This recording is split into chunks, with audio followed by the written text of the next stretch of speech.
White's objective here is to make a living shape. If you're more experienced, you should have no trouble finding the correct first move, and that's right here, in the middle.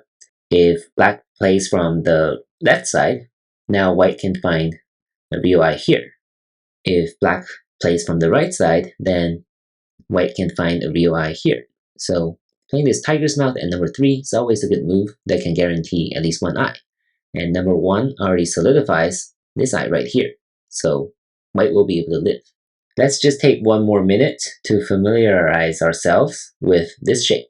Right? So if whites play something like this is not going to work because black can just bend here, and this is not enough eye space. So this is the sense that you should have, even as a beginner, that after number 1, after this exchange, this is not going to be a real eye down here.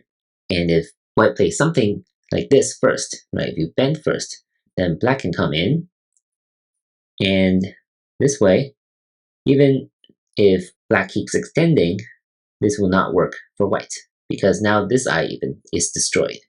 And I believe for the purpose of this problem, we're not going to consider these moves, like escaping on the second line, because we don't know what's going on the rest of the board. So locally, this will lead to failure. If white plays this bend, it's the same. Black can come in. If white plays here, black can cut number 1 off, like this. And white still cannot escape. If white connects here, now this will be another dead shape for white. White cannot make a real eye here, and white will be dead. So that is why number 1 here is the only move.